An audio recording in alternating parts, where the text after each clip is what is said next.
Pozdravujem sledovateľia. Dneska taká fantastická téma v oblasti sieťového marketingu a síce koľko času je potrebné venovať tomu, či už počas dňa, týždňa, mesiaca alebo rokov. Tak priateľia, odpoveď nie je úplne jednoznačná.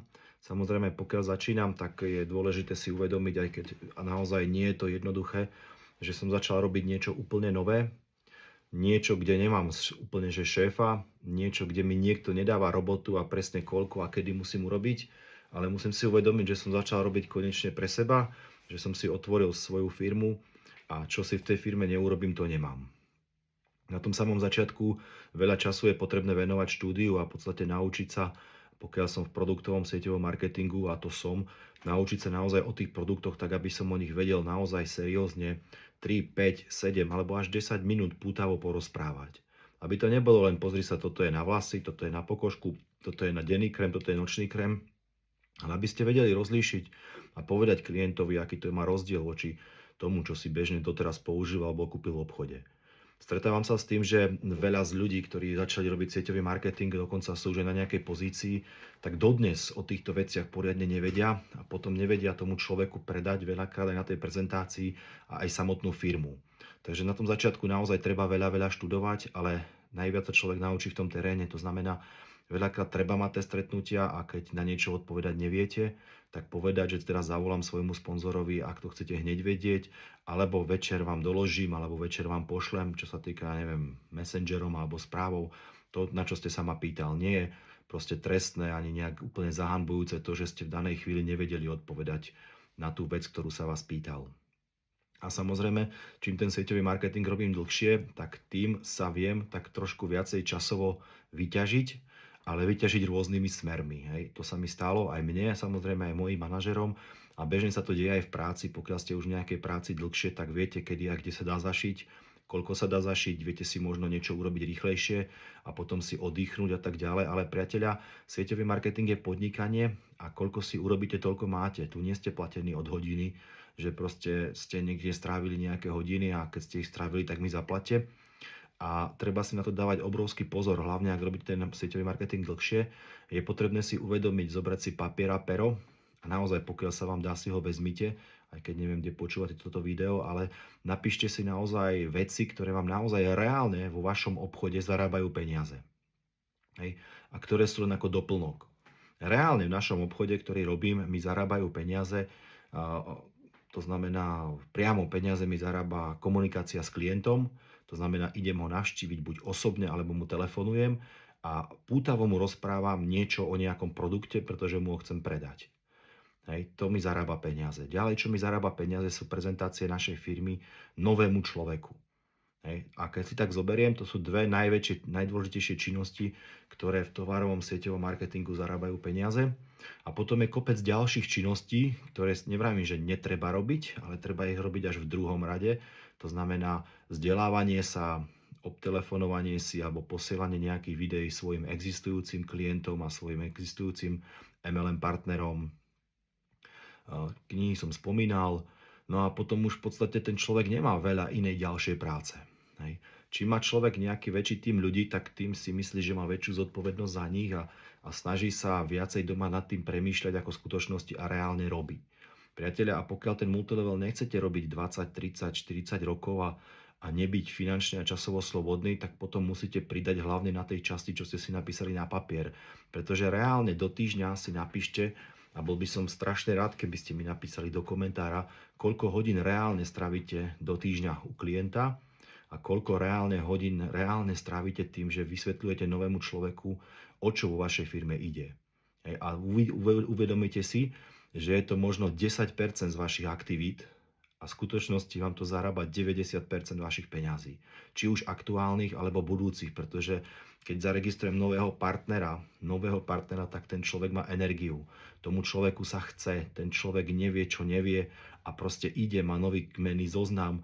Ale pokiaľ stále oživujem v úvodzovkách len niekoho, kto kedysi robil vo vašej firme pred 3 rokmi a či to neskúsi znova a znova a či si len niečo neobjedná. A keď dokonca sú manažeri, ktorí dokážu aj 2 dní riešiť a obvolávať len starých klientov, ktorí už ani nie sú možno klientmi, alebo vy chcete, aby boli a venujú tomu aj 2-3 dní času, namiesto toho, že by naozaj reálne tá priorita toho dňa bola navštíviť či už klienta, alebo hlavne nájsť nového človeka, ktorému budem prezentovať. Samozrejme, keď som hovoril, že najviac zarába tá prezentácia klientovi alebo novému obchodnému partnerovi našu firmu, tak ešte jedna časť, ktorá zarába peniaze, je získavanie kontaktov.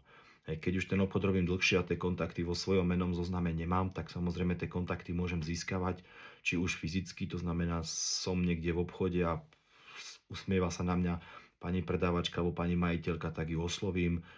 Som niekde v nejakej štátnej správe, niečo vybavujem, tiež môžem osloviť.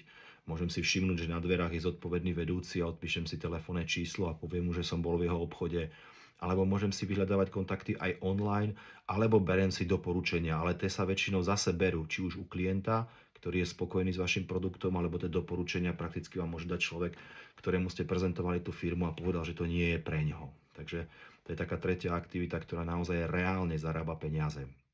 No a potom samozrejme sú ľudia, ktorí do nekonečna budú študovať, budú sa učiť, budú sa zakrývať, budú rozmýšľať, ako by to uľahčili, natáčať všelijaké rôzne videá.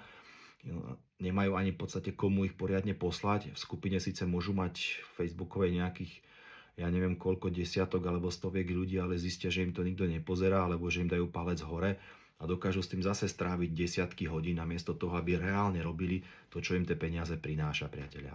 Toto video je také, aké je, ale v podstate je tu veľký kus pravdy povedané a myslím si, že každý z vás, ak to pozeráte a ste dlhší čas na jednom mieste, tak tá časť A, to znamená, kde trávim ten čas, čo mi zarába peniaze, zistíte, že tam ste naozaj veľmi málo hodín a že veľmi veľa hodín ste zaneprázdnení inými aktivitami. No a pokiaľ robíte sieťový marketing profesionálne alebo poloprofesionálne a chcete sa odraziť a mať dvojciferné čísla, priatelia, tak neuveríte, tak je potrebné vynaložiť dvojitú aktivitu v podstate. Nie nejak to príde samé a o 10% pridám a za pol roka to bude dvojnásobok. Nie. Potrebujete zdvojnásobiť svoju aktivitu okamžite. To znamená, ak ste tej prvej časti venovali 2 alebo 4 hodiny denne, tak potrebujete tomu venovať 8 hodín denne. A potom doma po večeroch si urobiť takú nejakú tú administratívu, to môžem nazvať, čo sa týka prevolania, alebo porozpisujem si pár ľudí a ako sa majú a tak ďalej. Čiže to je v tomto smere. Ďalej možno, čo by som vám taký nejaký tip mohol teda teoreticky dať, tak naozaj ešte raz zoberte ten papier, napíšte si tieto veci a pokiaľ chcete ísť naozaj reálne výsledkami oveľa rýchlejšie, tak si potrebujete, ako som v predošlom videu povedal, urobiť ten plán, a to znamená ten plán toho týždňa, ktorý teraz príde, koľko ľudí reálne, alebo koľko nových klientov chcem získať na najbližších 7 dní, teda od pondelka do nedele, koľkým ľuďom chcem reálne predstaviť svoju firmu. Sami dobre viete, že máte aj nejaké štatistiky, že ja neviem, keď 5 ľuďom predstavíte vašu firmu, tak jeden sa zaregistruje, alebo dvaja sa zaregistrujú, alebo registrujete každého druhého, alebo každého 10. samozrejme. Čiže dať si nejaký reálny plán a samozrejme v tom pláne za tretie by malo byť aj získavanie kontaktov, koľko ich získam tento týždeň. No a po štvrtom by som potom dal ešte, koľko hodín naozaj reálne strávim samoštúdiom. To znamená, že budem počúvať či už takéto video, ako teraz nahrávam pre vás, alebo zoberiem knihu a čítam, ale nerobím pritom ďalšie veci, pretože ak ste si naozaj ten papier teraz reálne počas toho videa nezobrali a nenapísali si, ktoré činnosti vám zarábajú v tom vašom sieťovom marketingu naozaj reálne peniaze, tak si to video proste pozerali zbytočne a vy si neuvedomíte to, čo som vám týmto videom chcel povedať. Hej. Takže plánovať, pokiaľ človek neplánuje, tak viete, je to veľmi ťažké, necháva sa unášať a prakticky nevie ani kam ide. Hej, vždycky sme vraveli, do tej navigácie človek si musí dať nejaký cieľ. Samozrejme, tá naša navigácia, tie sny a ciele môžu byť obrovské, ale potrebujeme každých 7 dní sa k tomu cieľu priblížiť. To znamená zadať do tej navigácie, ja neviem, 5-10 nových obchodných stretnutí, 2-3 noví klienti a 5 hodín samoštúdia tento týždeň a viem na konci týždňa v nedeľu, že pokiaľ som to splnil, tak naozaj som sa posunul bližšie k tomu svojmu cieľu, priatelia. Naozaj, ak ste video dopozerali až tu, budem veľmi rád, pretože zistujem, že pre niekoho 10 minút v živote je veľmi dôležitých aj pre multilevelákov a nemajú čas si to nejak dopozerať do konca, tak vás poprosím do komentu, či ste si naozaj uvedomili, ktoré veci vám zarábajú peniaze. No a pokiaľ sa nechcete nejak vyjadriť, tak kľudne napíšte 3 osmičky a budem to dôkaz toho, že ste to pozerali až do konca. A ja sa teším s vami na ďalšom videu, kľudne dajte odber tomuto kanálu, alebo ukážte svojmu kolegovi, partnerovi, ktorý robí s vami, aby odoberal tiež, aby mu neodišlo ďalšie video. Ja sa s vami lúčim a vidíme sa. Majte sa.